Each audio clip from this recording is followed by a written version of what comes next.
Well, good morning, everyone, and welcome to Let's Talk Stroke. I am your host and stroke survivor, Jerry Walt. And for those of you that are new here, I started doing the show to bring awareness to stroke, TBI, aphasia, brain injury, and also bringing on expert survivors to share their journeys from all across the world. Um, and so they can share their stories and to see that you're not alone out there. And I also bring on experts in brain health so they can share their knowledge with us to learn more about the brain.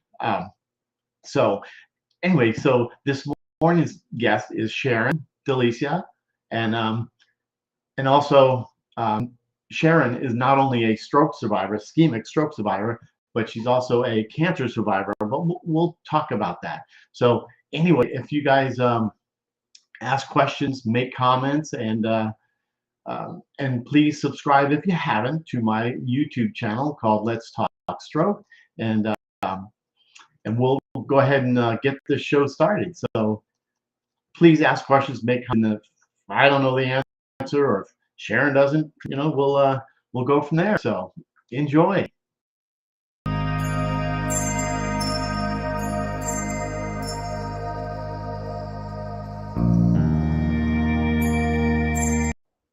Okay, well, good morning, and good morning, everyone who's here. I can see a ton of people out there, and I appreciate you guys being here. It really means a lot. And again, if we don't greet you, we'll go back to the comments and go from there. So anyway, let's go ahead and bring on Sharon, and please welcome Sharon.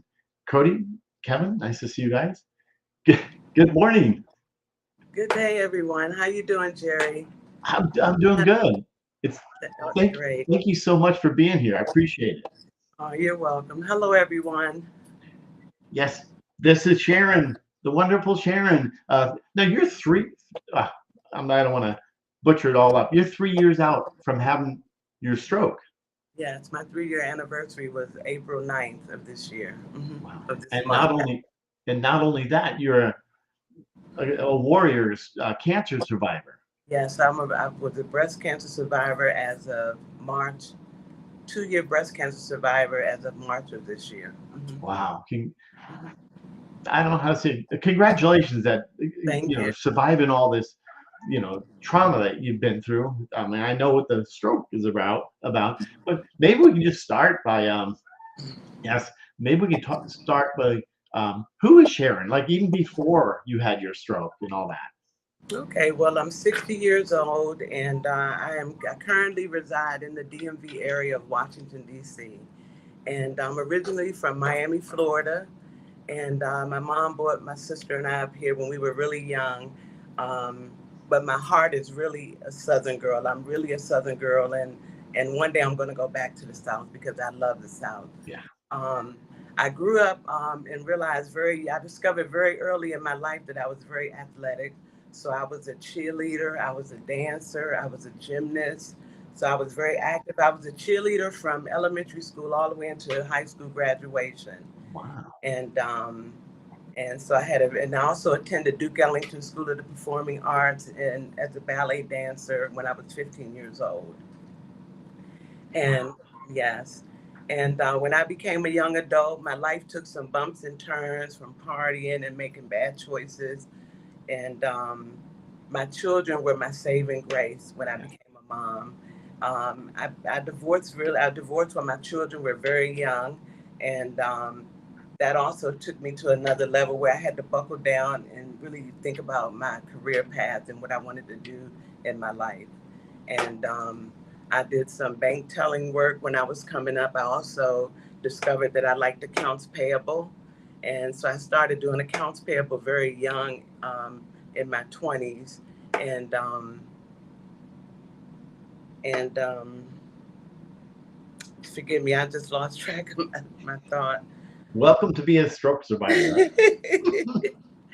And throughout my career, I realized that I was either an accounts payable lead, an accounts payable supervisor, and an accounts payable manager. My career finally ended up with a bi-county local government agency here in Maryland, and I was working there for 16 years, and And I had the stroke at 57 years old, and that's when I discovered that. I mean, at that point in my life, I was like, okay, I have a 10-year retirement plan, and so I was thinking about my 10 years and when I retire, and um, and then here I am. Yeah. Now, do you know what caused your stroke? I can only say so. I had my stroke during the pandemic, so we were working from home, and I started smoking a lot. I started smoking cigarettes very heavily in the pandemic, and then in the evening, I was ending my days with cocktails. And also, another thing to add on is that, and I'm not against the vaccine because I had the vaccine, but I had the vaccine in March of 2021, and then Right. when I had the second dose at the end of March, I had a stroke 2 weeks later. And I don't know if it was like a storm of all of that stuff that came together that caused a blood clot to break loose from in my neck area and go into my brain Right. and turn off some of my blood vessels in my brain. Hmm. Yeah. No, I've heard that. I mean, so many stories about that. And then, how did you find out you had cancer? Was there something that led to that, or because I mean, that So was while another big shock. yeah, that was a big shock. So after the stroke, I went into after the stroke, I went into. I want to share more about the stroke, but I'm just going to go right into to say that 4 months after I had the stroke, I got an email from my doctor to come and get your annual mammogram, and I went in for my mammogram 4 months after the stroke in a wheelchair, and had the mammogram done, and I got a letter saying we need you to come back because we see something.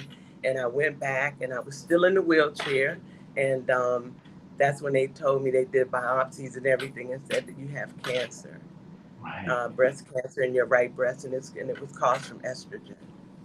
Yeah. Too much estrogen my body was producing, so yeah. So my Wow. doctors were like, so the doctors were like, because it was in two areas. They like we need to do a mastectomy, and that's when I asked them if they could hold on because I just had a stroke and we kind of talked about it.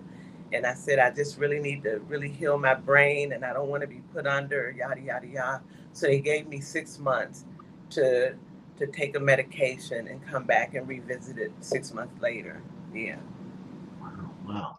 Wow. So, so I loved it, or not loved. So, how did your experiences with stroke and cancer impact your perspective on life? So I remember when I had the breast cancer, I realized I really don't have time to grieve because I'm Yeah. recovering from a stroke, and now I got to worry about breast cancer. So what I did was one of the first things I did when I had the stroke before I even knew I had breast cancer is people were saying, so let me just say this one thing I didn't do when I had the stroke. It took me 3 months to let anyone know other than my immediate family and some other close family members that I had a stroke. I didn't tell Wow. any friends because we were in the pandemic and people were kind of just like surviving and kind of not hanging out or doing anything together. So I didn't tell anyone about the stroke, and I just concentrated on my recovery. And yeah, and you Yeah. asked me a question that I want to answer. You just asked me a question that I want to answer. Oh no, that's okay. I just yeah, I jump all over the board here, but My brain does too.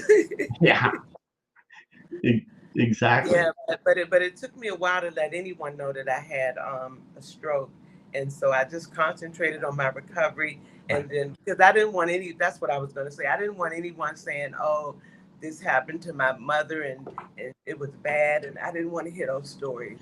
And then I started looking at the internet and just looking for really credible information from credible sources Yeah. about how to avoid having another stroke because I knew the chances after one stroke was higher to have another stroke. So I started looking at like not smoking, not drinking. So I completely gave up drinking and smoking and then changing your diet and things like that and exercise. So that was one of the first things I did was start working on how to not have another stroke. Wow. Wow. And then boom, I was hit with the cancer diagnosis. And then that's when it was like it got really real. And so when I was diagnosed with the cancer, they gave me a pill, which is a hormonal chemotherapy in a pill form, Right. and um, and they let me take that for 6 months while I was healing my brain still. And when I was taking that pill, I decided to take that pill at night because I figured at night when you're laying down, your body is healing itself. So I would take that pill and I would literally put that pill in my mouth and just pray over my body and the cancer. And so as a matter of fact, 6 months after when I went back for the surgery or went back for the follow up, and after having not mammograms, MRIs and things Right. like that on the breast, um, the oncologist said one of the tumors has shrunk and the other one is still the same. So now I don't have to have a mastectomy. I ended up having a lumpectomy instead, where they went in and just removed the tumor from the two areas. And Right. my surgeon, who is an amazing surgeon, he said, I thanked him for everything he had done. He said, no, it's because of you. He said, because you're very optimistic and you always had hope and you stayed positive. So, Yeah. Yeah. Especially because like you said, you quit cold turkey, drinking and smoking cigarettes. Yeah. yes. Yeah. Absolutely. I know. Let's see. Um, there was a question said from Jerry Chapman says, "What all affected you after your stroke?" So after the stroke, I was left with um, my mouth obviously was twisted, and I had problems with speech. Um, I had complete right side paralysis. I couldn't walk or stand up. I had to learn how to stand up again. Yeah. Yeah. That's so. So. So now you're you're uh, you're still obviously recovering 3 years after. How long were you in the hospital? I was in the hospital for a week and I Okay. was all alone because it was during the pandemic. So, family, no one could visit. And I think I felt more sad for my family because I'm an Yeah. introvert by nature. I was completely fine in that hospital by myself. But I did miss my family, and I was sad that they couldn't come and see me.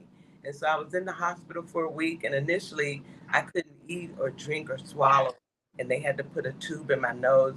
I remember when I came out from under, and I talked to my daughter on the phone. She asked me how was I doing, and I said I'm hungry. That was one of the first things I said. Yeah. And it took them a while to put the tube down. That was just awful. But anyway, that's how I was being fed for the week in the hospital. And then from there, I went into the National Rehabilitation Center in Washington, D.C., and I was there for 5 or 6 weeks. Yeah. Wow. Wow. So, what advice would you give uh, people that are facing the similar challenges? I would just say, like, especially if you're in the early stage of it, just don't give up on yourself. And you have to be your best cheerleader and your best advocate because, unfortunately, I mean, sometimes people are not available to come and see you. Right. And you have to be your best cheerleader. And if you can't if you're not mobile, I think you and I were talking about it. Just try to straighten your arm out. Try to just move your pinky because when you start trying to move one part of your body, before you know it, another part is moving. Yeah. So just don't give up. Don't give up. Right. Right. Now, get everybody involved, especially because they know, the people that are out here for the probably 99% have had a stroke and some kind of a brain injury. So Kevin here is asking you, have you been able to drive again? I have driven the car. I don't go far. I drive in my neighborhood. I don't know if you guys are familiar with the DMV, but I wouldn't drive too far around here because it's very aggressive around here and a lot of drivers. So when I drive, I'll usually get up and I'll drive to like the store that's like not too far from here, and I usually go in the morning before everyone comes out in the street. So yeah, I have taken a stab at driving, and Uh, I'm able to pick up my right foot. Well, I drive with my left hand, so and I just realized that I can grab the gears and move the gear back with my right hand. It takes some time, but I could do it. And I use my right foot. I'm able to shift my right foot back and forth on the Right. gas. Well, good. I remember those days. I'm still using the one foot for both brake and gas. Hmm. Um, Yeah. yeah. There was let's see here. There was a. So, can you share any strategies or coping mechanisms that help you navigate through your journey? So one of the things that for me it was when you're home and my son who was my caregiver, Oh, um, during the time he's down back at work, and I'm home alone. So what was important? One of the things that's important for me is my mental health yeah. and and peace. So I started changing things in my home and surrounding myself around peace. Like you see sunflowers here. I have like a big picture on the wall because I love nature. Right. I had a picture of the moon and the seascape. Um, I have a lot of affirmations around, and I think keeping things in your visual sight that are positive is Nice. helpful. That's very helpful. Yes. Right. Right. Um, Again, thank you guys for being here and asking questions, making comments. I appreciate it very much. And Lynette, thank you for sharing. Um, but yeah, there's another. And I Uh, had to get out of the wheelchair. I had to get out of the wheelchair. I want to say I was May, June, July, August, September. I want to say 6 months. After about 6 months, I just completely said, and I couldn't really walk, but I had a walker, and I put the wheelchair in my storage unit. I mean, in my storage thing outside, and I started using the walker around the house. right. And then I would just try to just I'm trying to remember back during that time, but I remember that I was always pushing myself to just try to go to the next level. And of course I had the big quad cane initially. Yes. And and um and I started using that around the house. But one thing I did when I came home from the hospital, and even in the hospital, in the hospital they don't allow you to get out of the bed and go to the bathroom. You have to ring someone, um, and I mean, that was fine, but a couple of times I almost wanted to get up and go myself because I actually had a problem with somebody helping cleaning me up in the bathroom. And I quickly learned how to do that on my own Yeah. in the hospital. And I learned how to do everything with my left hand because I lost my dominant hand. My dominant side was affected. And then when I got home from the hospital, was obviously still in the wheelchair, and I was living with my son, and I was not going to make that his responsibility. And so I was willing myself to my bathroom door, and then using my counter to get over to the toilet and handle my own business. Yeah. So I'm just always trying, and part of it is because I'm an extremely independent woman. Right. Yeah. Hard, and it was hard to depend on people. And I told my family that I will let you all help me with the things that I really need help with, but I really want to try to do things on my own. Yeah. I mean, I just know when you have your stroke, when you have a stroke, it humbles you. It You does. know, right? I mean, just you're being showered, you're being bathed, the whole thing. It's like, my gosh. But then, nothing we can do. Nothing we could do about it. And my mom was very helpful in coming over to help me with my showers. I didn't task my son with that at all. And so my mom would come over and help me with things like that. Yeah. Right, right. That's good. So, what role did mental, emotional well-being play in your recovery for cancer and your stroke? Um,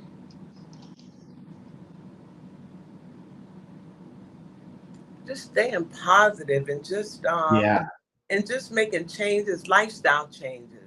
I look at my stroke and even the breast cancer, but mostly the stroke. It really saved my life. It really, and people say, "What do you mean by that?" I mean, it really saved my life. It's changed me mentally, spiritually, emotionally, financially. I mean, it just made me look at things in a different way, yeah, and it made me a better person, to just slow down and just slow down and just take good care of myself. So um, I just think that having a positive mentality and just making the necessary changes in your life to be better is very helpful in recovery. Yeah, it's funny. People, same thing. They've asked me, and I think you said that about stroke really kind of saved your life. I mean, you're not smoking anymore. You're not drinking anymore. Um, it's kind of like like me, my banking with passion. But now this is my passion to share these journeys. And I always say, if we can help, or you can help one person out there who's watching, because you're so positive, that makes a big difference. They can take away from this show something that you said. Yeah, and it's something that's always it was in me before the stroke though. Before the stroke in my life, I've always been a very optimistic. I've always been very optimistic. I've always been someone that thinks outside of the box.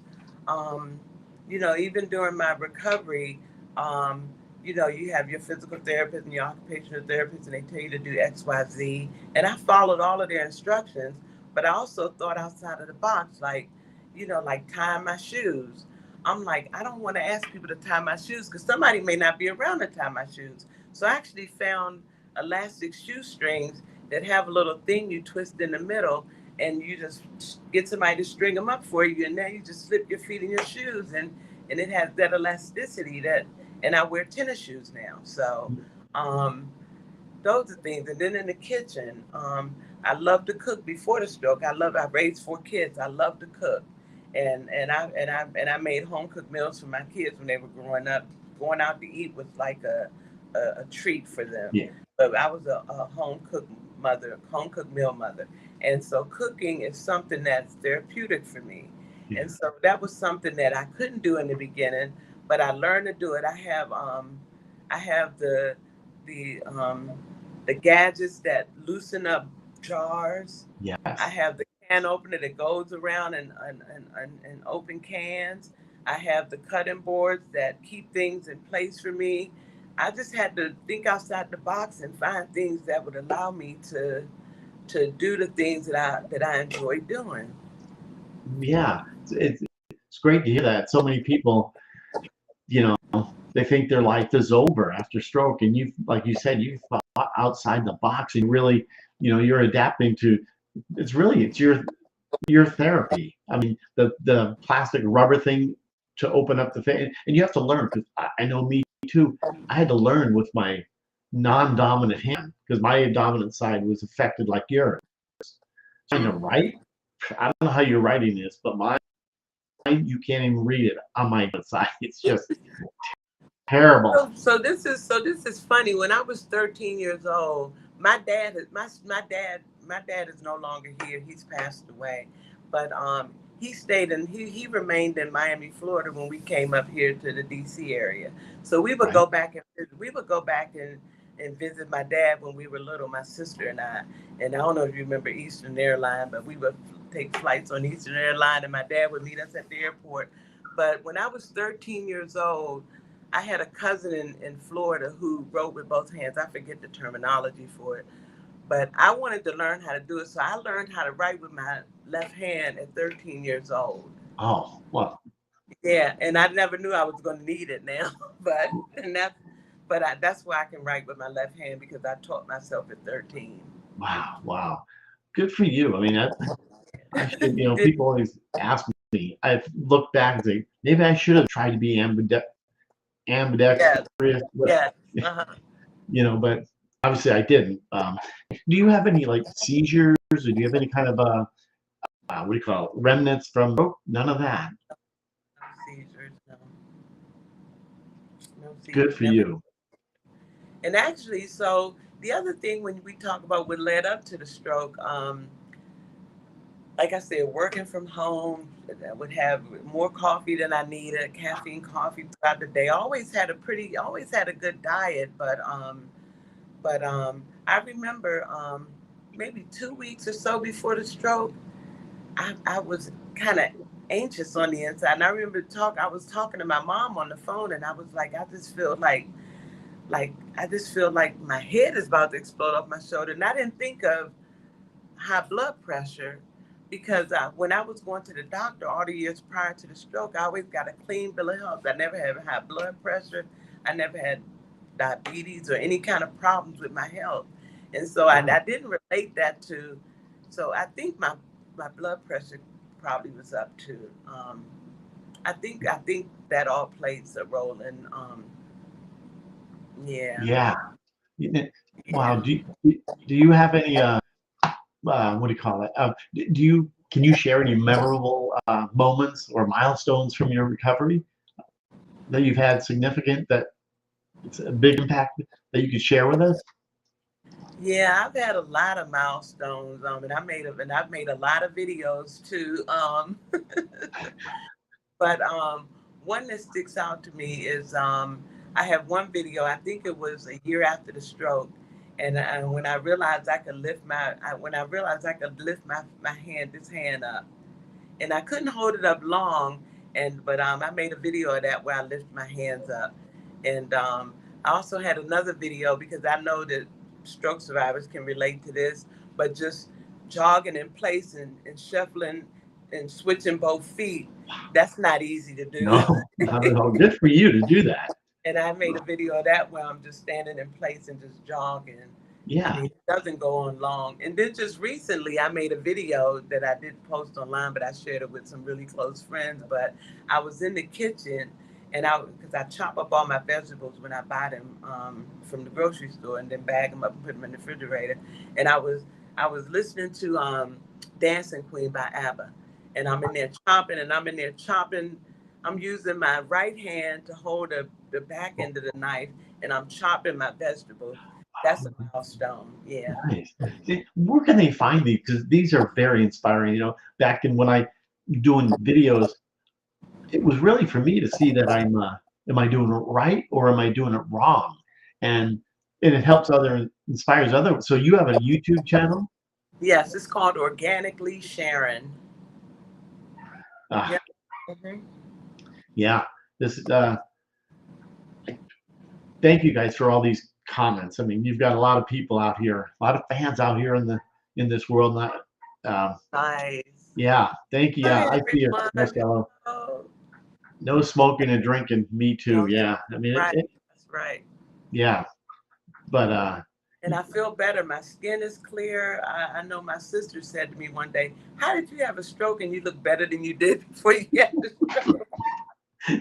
But I think she just see that my skin is clear, my lips, just everything, and of course I feel better. Yeah. yeah. Do you take any meds? Do you take or do you drink a lot of all these little things like drinking a lot of water, things that stroke helps of the water or the meds or something. So I drink coffee periodically, um, and I have a 32 ounce water container that I fill up about 6 times a day. So I drink at least six of those.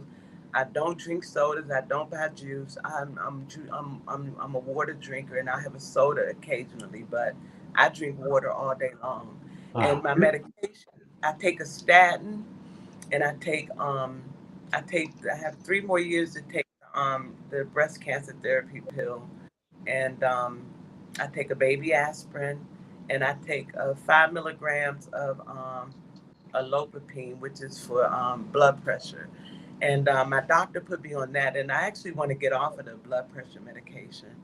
And my doctor is working with me now, where he's checking my blood because I really did change my diet when I was diagnosed with the breast cancer, and they said it was caused from estrogen. I immediately took cow milk and dairy and anything that like that out of my diet, and actually I went plant based after the breast cancer diagnosis. I went completely plant based, and now I'm kind of. And then today I'm plant based. Every now and then I'll have a piece of chicken or fish, but 90% or probably close to 95% of my diet is just vegetables and fruit. wow, good for you. Yeah.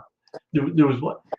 this is probably, I don't know if it's a dumb question because you kind of answered it, but how do you stay motivated and resilient in the face of setbacks or obstacles? I mean, it's probably an easy It's question here. it's a quality that I had even when I was young. I've always been very positive and optimistic, just in life in general. But I know some of the things that really help keep me that way is I love nature, and in my community there's a big lake back here, and trees, and like the weather's breaking now, and I plan to do walking and get out there and walk now and I'm excited that I can walk now and do that on my own without someone going with me. So this is the first year that I could actually go out to the lake and walk around, and it's about a 1.5 mile walk to get there from my place and then back home. So that's important to me too. I love nature. I love oceans. I love animals, fish, animal. I just love nature. Yeah, yeah. Um, Marcy's asking you, do you, I'm sorry I didn't get everybody's questions here, but it's such a positive show with, Sharon on. Do you have aphasia? Well, I think I do, but I think it's yeah, slight. I think it's slight, but I do have aphasia. yeah. Yeah. Especially the word forgettings, which I understand that. And you know what you want to say. It's like right on your tip of your tongue, but it won't come out. Yeah. Oh yeah, absolutely. Yeah, and I've heard this question before, Dustin. I mean, Cody, there. Do statins make your legs hurt? Not for me, but everybody's Well, different. I can't say that mine make my leg. No, I don't have problems with my legs. I know that and I just wanted to yeah, I know that after the stroke I had what's the other condition I can't spasticity. Yes. That was tough, and I initially took what's it called? Magnesium. Is it Oh, magnesium? okay. Is it magnesium or what's in bananas? Anyway, I can't think of it right now, but I was taking that medication, and I never liked medication even before the stroke. I never really was big on medication before the stroke. Right. So so when I was taking the medication they gave, I think it was called baclofen. Yeah, that was the Oh medicine, yeah. baclofen. And I told my doctor I didn't want to take that anymore, and so I started eating bananas. And I would just eat a banana that wasn't ripe yet, because the riper it gets, the sweeter it gets, and it gets loaded with sugar, and those are Yeah. good for dessert. But I would just eat a banana when it was still had a little green on it, and I just started eating bananas, and that helped. Yeah. Wow. Interesting. Interesting. Yeah, that could be it. I don't know if you can see that. I'll bring up here. I, I thought it was iron.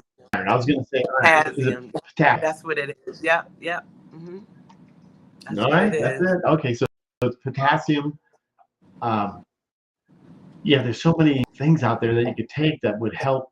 I mean, it takes a lot to navigate through a stroke. It takes a lot.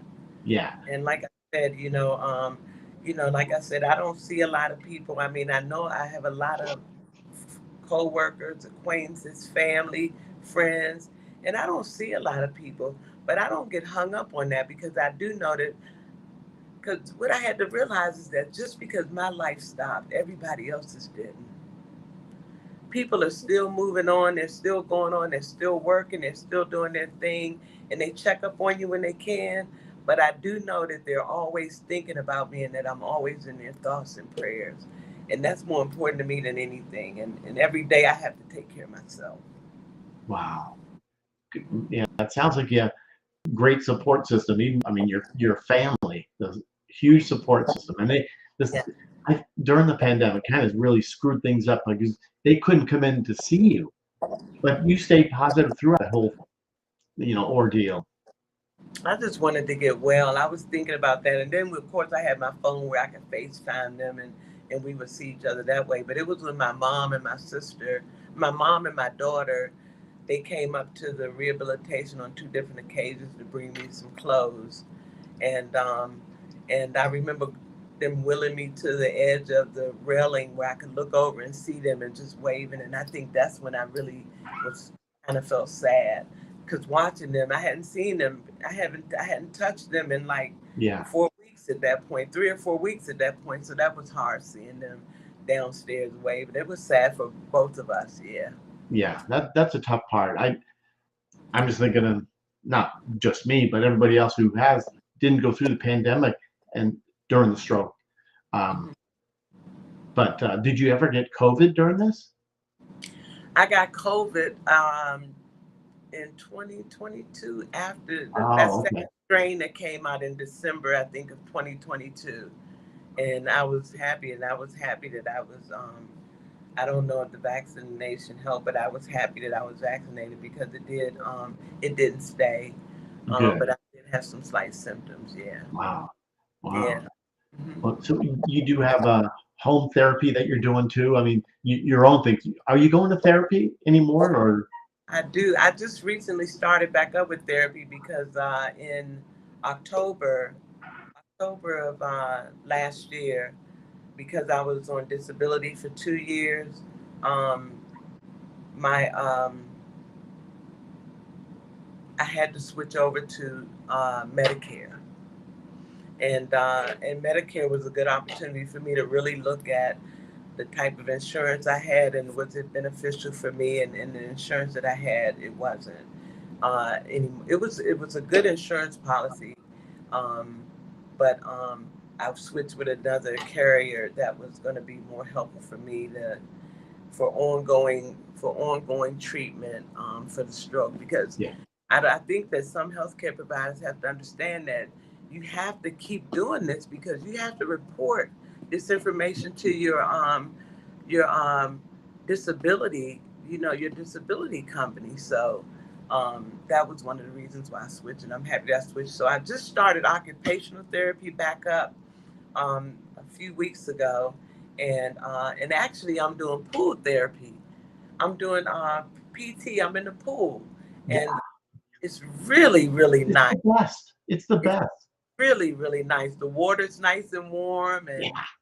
and it's just really nice. And then in the pool that I'm going to, it's a lot of seniors in there, so it's not an active pool. Everybody's kind of relaxed and just doing like water aerobics or something like that. Low level, low impact water aerobics.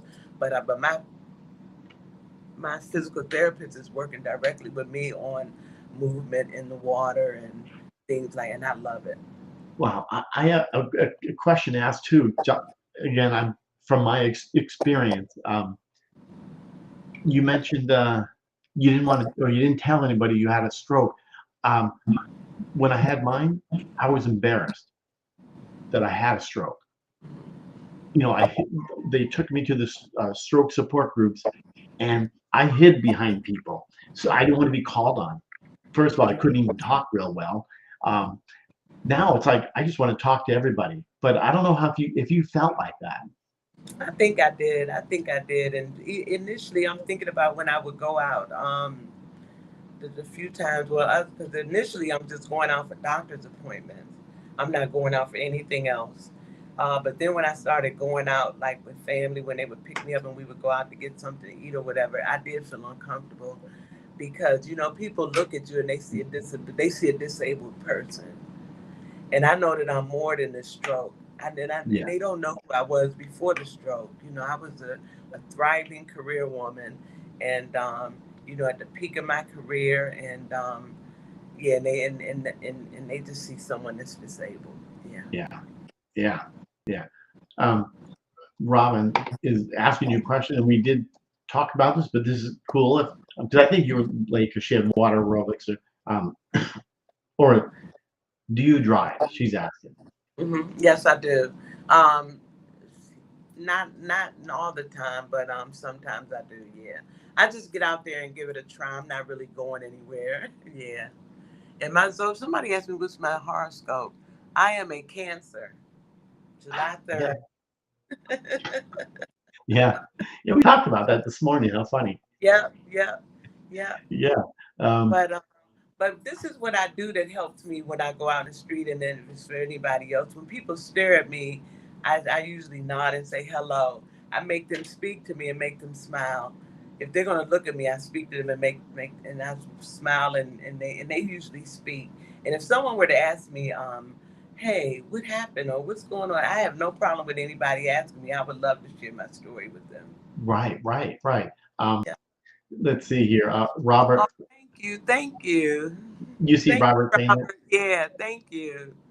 Yeah, my nickname was Kool-Aid when I was when I was young. They used to call me Kool-Aid, and I got the name because of the smile. Remember the big picture with the smile? Yeah, that was That's my awesome. That's awesome. nickname, Kool-Aid. Yeah, it is, Robin. Awesome driving is an independent feeling. Yes. Yeah, because did they ever? Well, I don't know if they. Hopefully, they're not watching. But did they ever take your driver's license away? They never took my driver's license. Yeah, yeah, me either. Yeah, But good for you. Good. they Well, never. yeah, you've really recovered. I mean, do you ever have a full recovery? I mean, I don't not really, know. I don't but think you so. neuroplasticity, rewiring the brain. You Yeah, but are I can't write with my hand. This is as far as my arm goes up. But this is higher than it used to go. So it's getting better. But I can't write. But I did try to write something one day, and then my fingers still swell up too. So, and I'm working. My occupational therapist had me working on my fingers to try to keep them open. So, yeah, yeah. Are you, yeah. is your because like me, my right hand is more swollen. Um, Yes, yeah, yeah, yeah. and that's a So, good point, Robin. Do you get Botox? Have you ever done that? yep. Mhm. It helped me. Okay. You know, 'cause I think everybody says the same thing.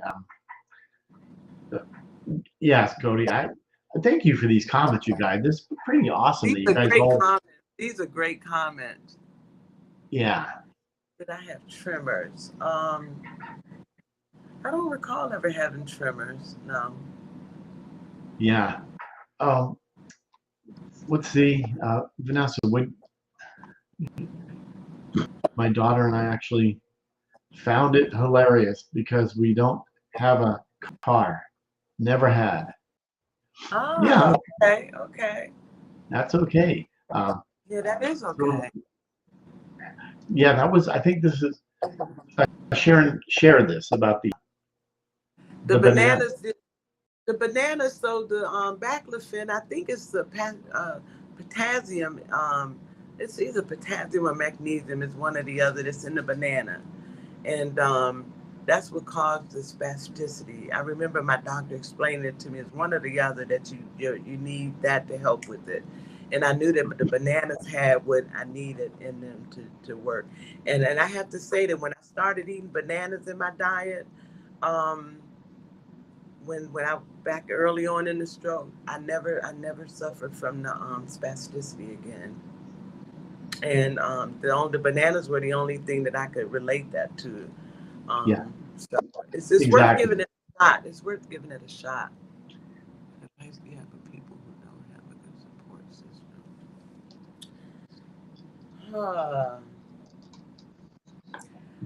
You kind of maybe it might be a good idea to find a support system that may not be your family. It could be like meeting people and making a network of people through social media because there are a lot of good people on social media. That I've met. I know we have Meetup. I don't know how much mobility you have, but getting out and getting involved in like, or even your age, getting involved in communities in your neighborhood that may be close by or whatever. And sometimes you have to create your own support group. Yeah, and that's true. I mean, like you said, social media support group, or going to, which I loved, going to a stroke support group in your local. Mine are just hospitals, and um, I never really wanted to in the beginning, but now I go and just and it really helps going to those groups, and you can share your journey, and um, Yeah, yeah, so many things to do. Um, but it's yeah, let's start. a lot of people. There's a lot of great people out here. Yep. Absolutely, absolutely. So is there any what? Because your I live in story. Maryland. I live in Maryland. Mhm. Oh, Currently well, live yeah. in Maryland. Yeah. What? I mean, I really appreciate you being on here. Um, oh, there. Okay, Raphael's. Before we go, any helpful rehab devices So I that have. you have? So I purchased a lot of Sabo. You all heard of Sabo? Initially, in the early part of the stroke, I purchased a lot of Sabo products because I was still. Oh, so when I had the stroke, the first year from May until April, I was still, receiving a lot of my benefits through my employer because it was still within the year. So I had what you call it when you have money set aside for medical. I know what it is, but I can't think of I, it. I, I think. Flexible spending. I Oh, yeah, had flex. I would still have my flexible spending that I had to use up for the year, and I had a lot of money in there. So I purchased a lot of Sabo products. I purchased the mirror. I don't know if you all ever seen the mirror, but I purchased the mirror. I purchased the Sabo stretch. The Sabo stretch is the one that you put your arm in, and it kind of that's what helps with my fingers. I purchased that. I purchased the Sabo step, the one that you put the device on your shoelaces and inside of your shoelace holes that help your feet pick up so it doesn't drop because I actually hated the AFO. I felt restrained, constrained in it. I That was hard for me to wear. I wore it in the rehab, but when I got home, like I said, I'm an out of the box thinker. I had to find another way to help my foot with the foot drag. But I purchased this right here. It says "Seeing is Believing," yes, and it has a and I use this in therapy right now, but it has a mirror inside, and you put your hand inside of the box. You put your affected hand inside of the box, and you do activities with your left hand, and it really looks like you're using your right hand too, yeah, I and love that. and that helps. And then I have like I said, a lot of kids, but those are the devices that I have around here now that I'm actually using. I don't use this stable step anymore because I don't have the my foot doesn't drag anymore. That Sabo step thing in my shoes helped a lot, and I actually still have it. And I was telling Jerry I'd love to donate it to someone that's having drop foot problems. Yeah, so if you reach out and it's something that you can use, it has nothing to do with your shoe size. It's just something that it's a device that attaches to your shoelace holes, and you tighten Yeah, it, and it helps pick your foot up when you're walking. So yeah, yeah, and I appreciate that. So if anybody's looking for something thank like that, it is. yeah. Thank you, Tracy, for clearing up all of these things that I'm forgetting. The FSA, yeah, Yeah, the flexible yeah, spending, yeah. And it- then the other beautiful thing was after I had the stroke with it, I was just pretty blessed in a lot of ways because I was a severe workaholic, so I wouldn't take vacations. And then in the pandemic, I didn't take any time off. I just worked, and because I had a lot of projects that I was trying to manage and complete, and so I had a lot of hours on the book when I had the stroke, and my leave took me from April all the way into the end of the year, and so I got paid my sick leave and annual leave for from April into December, and wow, my disability through my job kicked in January of that year, and then by September. So January the following year, 2022, and then by September of 2022, my because you have to apply for Social Security yeah, disability too, you get long-term disability. That kicked in by September. So I've been pretty blessed. I really haven't missed a beat. I haven't had to come out of pocket with medical expenses, and that's another thing that I encourage people to do. And I tell my children and really young people and just anybody in general, just make sure that wherever you work that you invest into long-term disability or something like that, because you just never know when you're going to need that. You never know when you're going to need it. yeah, exactly. You were smart Yeah. enough to do. Yes. Well, we have to do that at my organization. It was just something that automatically came out of our Oh, good. paycheck. Okay, that's nice. Wow. Yeah, yeah, yeah. But that's one thing that I stress to my kids: just make sure that you work for a job that provides long-term will allows you to pay into a long-term disability or get it for yourself, because you just never know when you're going to need that. Yeah, nothing's gonna happen to you, right? I mean, you Yeah, don't. Yeah, exactly. that's what I thought. That's what I thought. I was Invincible. planning. I was planning my 10-year retirement plan. I was like, I'm going out at 67. I'm leaving my job. That's where I was. Yeah, absolutely, absolutely. Um, doesn't she, Jerry? Yeah, absolutely. I think you have a super attitude.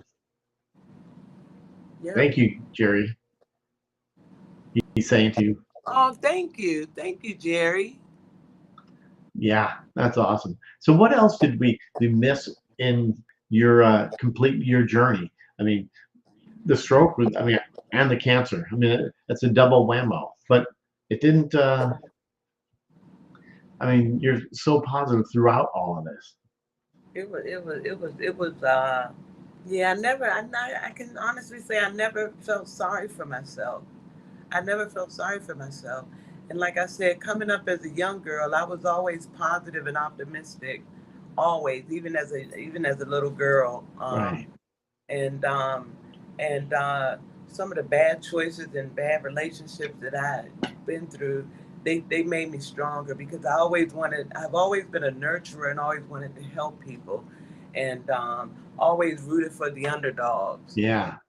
always, and it's still to this day.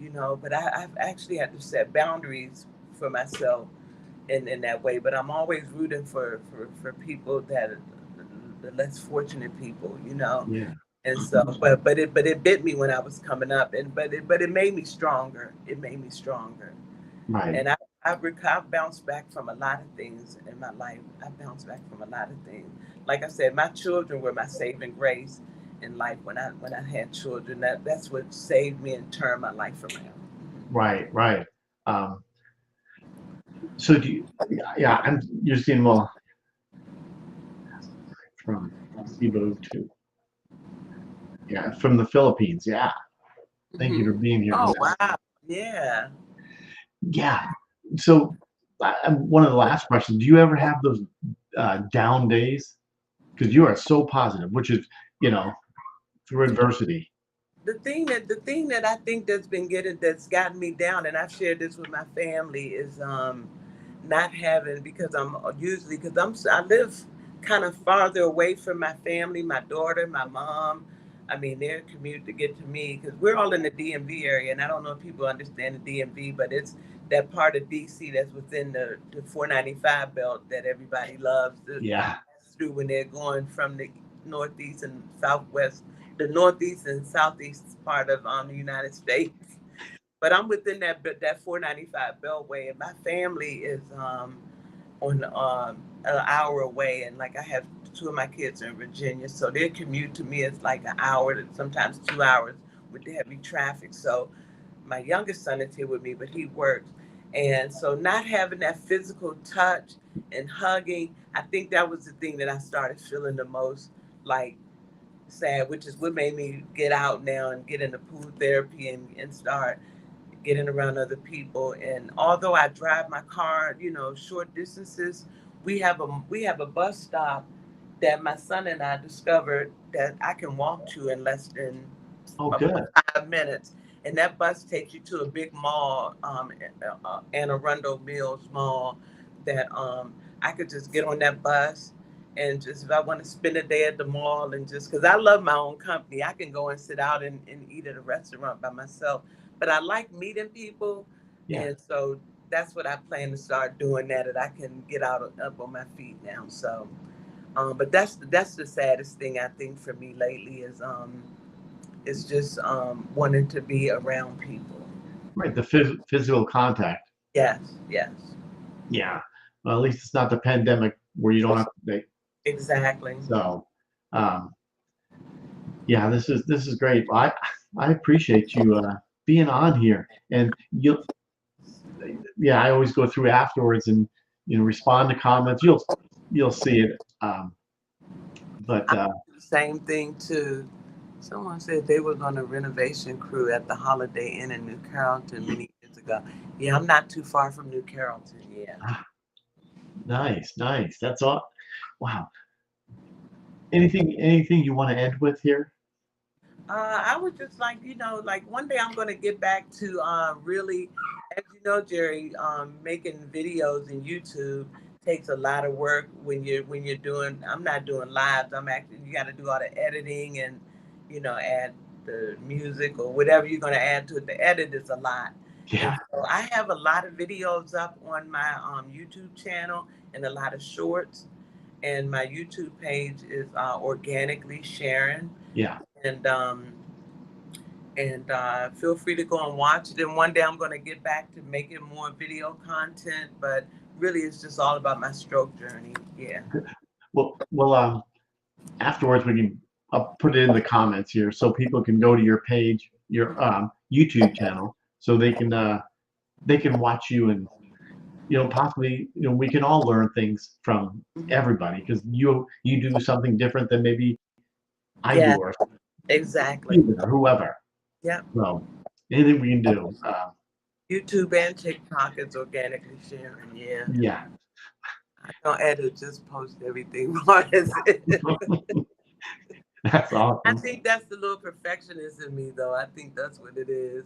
Yeah, Yeah. yeah, I see a lot of people do that. That's great. I mean, hey, anything we can do to help each other out. Yes. Yeah. Wow. Well, Sharon, once again, it's been terrific to have you on. I'm glad we did this, and um, so I really appreciate it. Me too. I'm really excited about this. This has been really nice, and I Yeah, appreciate all the kind comments, and I appreciate all of it. Yes. absolutely. Yeah, I appreciate it too. And again, if you haven't subscribed to Yes. YouTube, Please send friend requests. Yes, yeah, definitely. and on your channel, Organic Sharon is your YouTube Organically, channel. organically Oh, sharing. okay, organically. I'm Okay, mhm. I don't know how to do that. That's good, Somebody said to be honest, I don't know how to edit. and that's So okay. I use the app. I use what's it called? It's called there's some great I use CapCut. Oh yeah, CapCut. It's a free app that helps me a lot with my edits. yeah. Yeah. Yeah. See you, Kevin. Thank you, Marcelo, Bye, Kevin, everybody. Kevin. Bye, Kevin, and everyone. Yeah. That's right. And Kevin, we will see each other. I like to read the comments and also Yeah, um hang tight here, and I'll tell you how we do that here, which I'm sure you know how. But mhm. you guys have a great rest of your day, and I appreciate you guys keeping here for the whole time because I see the counter, how many people. I appreciate it very much. So, Me too. Me too. and Yes. it's not me, it's Sharon, you guys, as you know. So, all right, we'll talk to you guys later. And God bless you all in your recovery journey.